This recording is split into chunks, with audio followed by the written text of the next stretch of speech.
Let's do it. What is our back in my day about? Back in my day is about today's technology versus the technology we were accustomed to. More specifically? Phones and phone lines and landlines and so forth. And beepers even. We had beepers. Remember beepers? Yeah. Oh, God, I remember beepers. Here we go. That was so cool with the beeper. Lay it on me. So here we go. Back in my day, the phone lived in the house. That alone fixed a lot of problems. When it rang, it was an event. You noticed it. You stopped what you were doing. You wondered who would dare call your home unannounced. And if you missed the call, that was fine. Nobody panicked. Nobody followed up. Life continued. Back in my day, if someone couldn't reach you, they simply couldn't reach you. And somehow society functioned. But being unavailable was normal. Now it's treated like a red flag.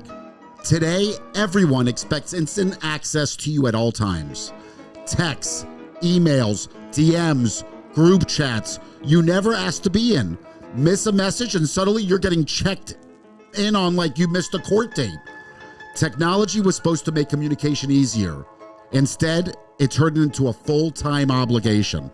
We used to talk when we had something to say. Now we talk because our phones won't shut up. Back then, the phone worked for you. Now you work for the phone. And honestly, if you can't handle being unreachable for a few hours, that's not communication, that's dependency. Now hold on, I think someone is paging me. Beep, beep, and beep, that is how we did it back in our day.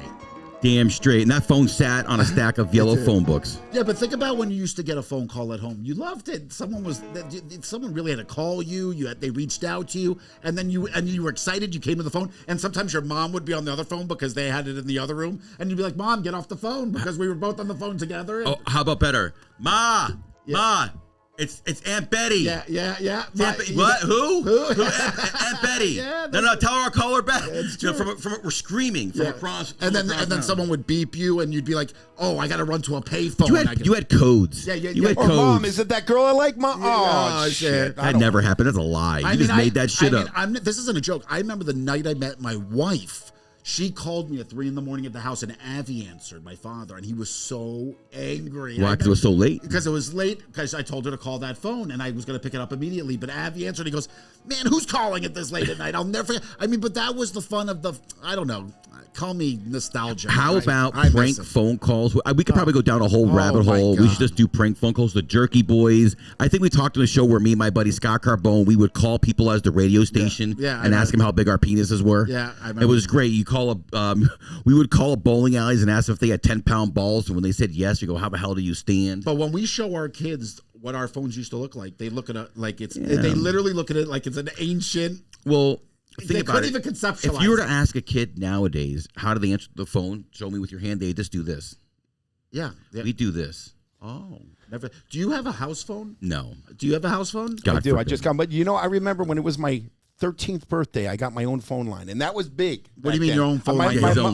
My mother, Ruth, got me my own phone line for my birthday. She's like, "Here's your house, in my room, in my bedroom, your house." That was a huge thing. I felt like I was on top of the world. I was like, "Yes, my own." Actually, I remember having my own phone. My dad got tired of answering the phone. He was like, "God damn, your friends call at all hours." He's like, "I'm just gonna get you your own phone line." I remember I just thought I was cool. So I had a foldable. It looked like a StarTAC little phone. Actually, that was a little bit later, but in high school, I had a phone that was clear. What was the number on the phone? Remember the multicolored phone? It was clear. You could see the inside of the phone. Oh, those were cool. And what was the number on the phone you could put so when you're star 69, star 69 or star 67? What was star 67? Was I think the call back? Okay.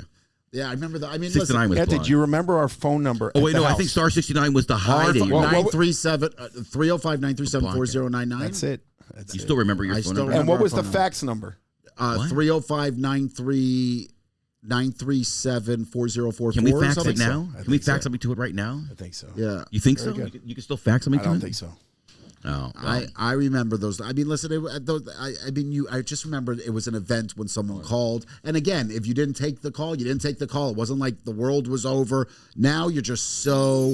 I mean, I'm answering emails until I go to bed, just so I don't wake up with an additional 10, 15 You need emails. a virtual assistant to answer those emails for you. No, but I'm very personal in my answering. Wow. Yeah, I'm very personal. But I at some point I might have to. I mean, I don't know about you, but I respond to probably 300 emails a day. I'm the kind of person that if you were to look at my phone, it doesn't say like 5,000 emails. No. It's 0. Yeah, me too. I can't stand it. I couldn't. Actually, Same thing with like let me set it with text messages and stuff. If I see like the text message lit up, I have to open. I have to make sure it's empty. It's my OCD. I can't help myself. Like it bothers me to see the numbers there. I know. Like it shouldn't be there. Like it's dirty. Like it's my dirty little thing. I have like 15 I separate emails. My wife, she look at her phone, it says 15,000 emails. I left the office just an hour ago, and I've got 12 in that time. You're a popular dude. No, but I'm listen. It is. It's like you're beholden to it. It's annoying, but whatever. It is what it is.